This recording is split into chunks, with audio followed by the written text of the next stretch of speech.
So, start na po tayo. Assuming na ano po kayo, mga barangay officials, tsaka mga BHERT friends po. So, kami po yung sa ano po sa DILG. So, let's begin na po. Isang mainit na pagbati sa lahat ng tagapagsulong ng matino, mahusay at maasahang paglilingkod sa pamahalaan.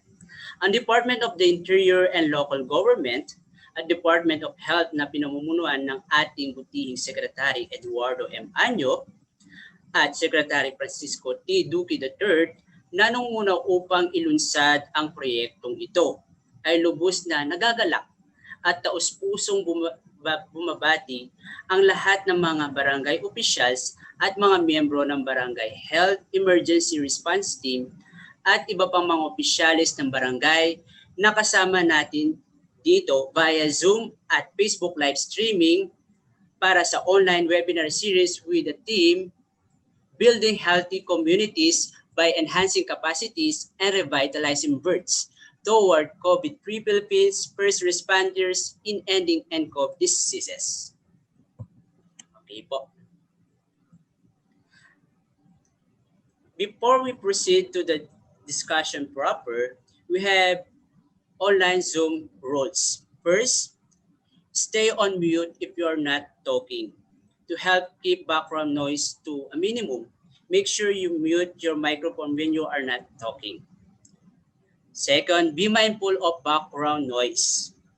When your microphone is not muted, avoid activities that could create additional noise such as shuffling paper. Third, position your camera properly. If you choose to use a web camera, make sure it is in a stable position and focus at eye level. If possible, doing so help create a more direct sense of engagement with other participants. Next, don't eat during the meeting. Indeed, it can be a little gross to watch other people eat sometimes, right? And or listen to them chewing for that matter. And of course, lastly, stay focused. It is recommended that all participants stay on task and keep unnecessary conversation to a minimum. It can get very hard to be productive when several people are talking at once. And even more so when overlapping audio and shuffling video screen are involved. Okay, I hope we are good with our online Zoom rules. Any comments? So before we proceed, okay, since there were no comments, so right now, as you can see on your screen, we have pre-assessment and you are required to participate on our pre-assessment on this part of the series of webinars. Kindly access the URL or link through bit.ly/2020 pre-assessment, or you can use your mobile phones by scanning the QR code. Okay, I repeat again, you can access, just type on the URL or Google browser bit.ly/2020 pre-assessment. I'm going to stop this share. I will flash the pre-assessment. So here is the pre-assessment. All you have to do is complete or fill in the data and information in respective fields provided. First, your name, your department, then you can answer it. Yan. Ayun po yung mga tanong. So it's only 5 questions.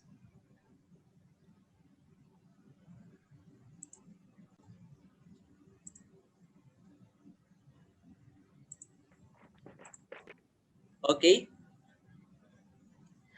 While you're taking the pre-assessment, I will be playing an audio-visual presentation on the conduct of the series of webinars, which will happen this coming 2021.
Ayan, together we will endure, together we shall overcome.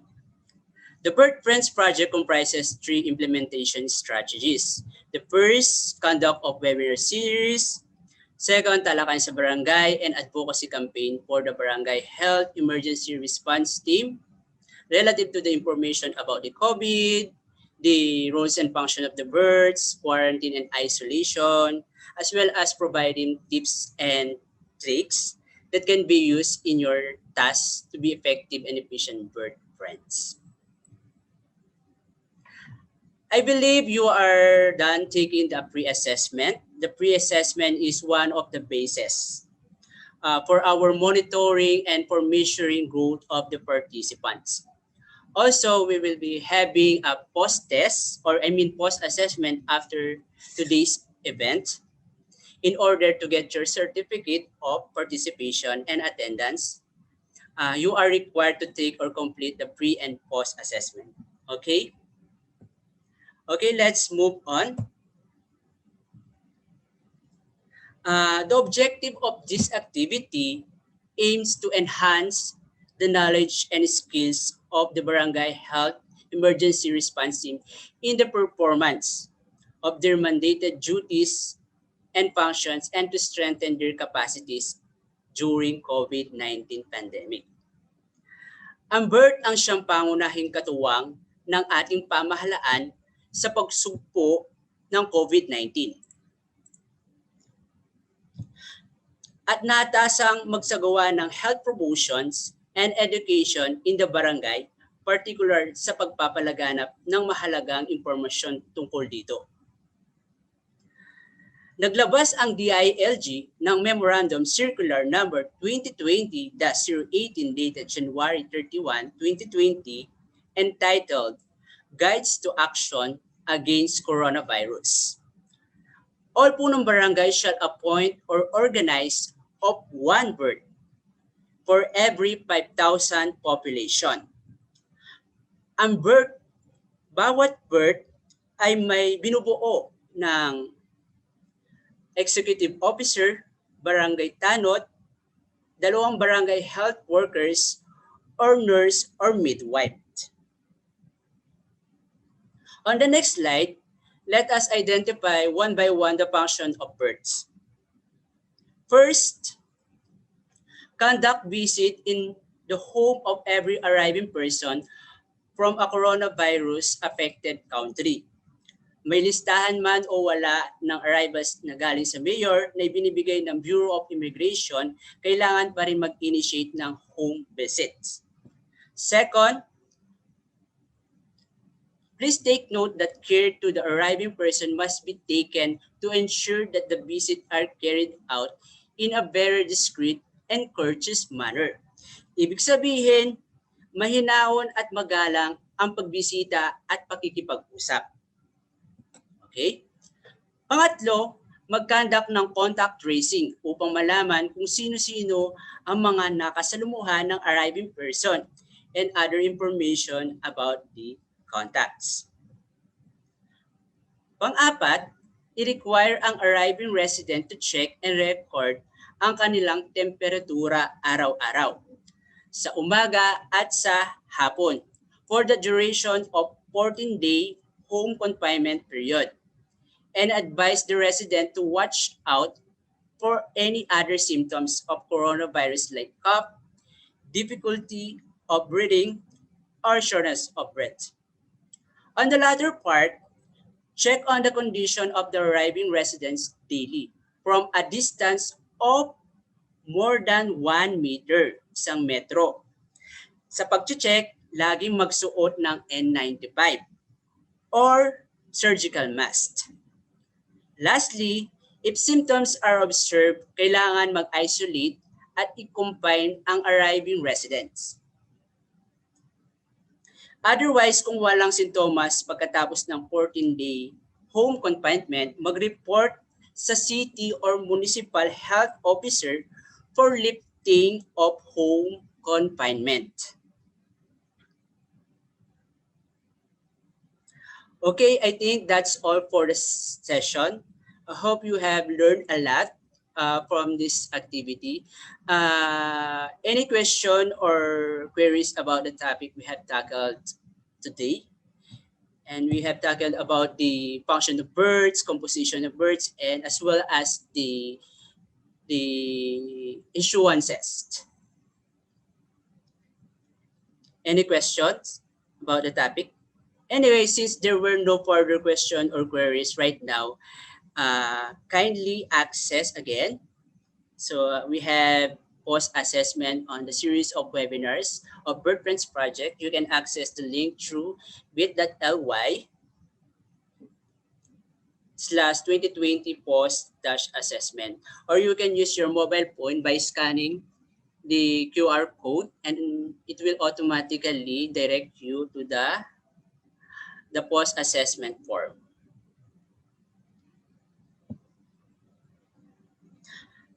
As I have said, on a prelim, you are required to participate or take the pre and post assessment in order to get your certificate of appearance and participation. Okay? Before we end this session, I will be playing another audio-visual presentation or regarding teaser for our next episode this coming 2021.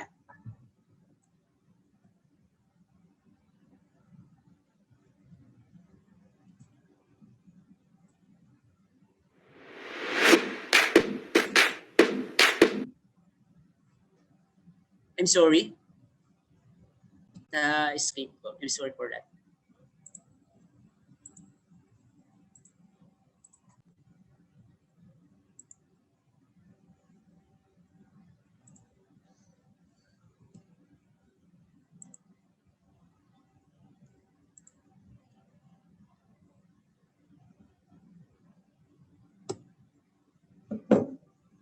There is technical problem.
To end this activity, muli kami sa DILG kasama ang DOH ay patuloy na nananawagan, umaasa sa inyong pakikisa at sa walang sawang pagganap ng iyong mga tungkulin at patuloy na pagharap ng iyong mga responsibilidad para sa kaligtasan ng iyong mga nasasakupan para makamtan ang COVID-free Philippines. Magandang araw at maraming salamat po sa inyong lahat. See you next year.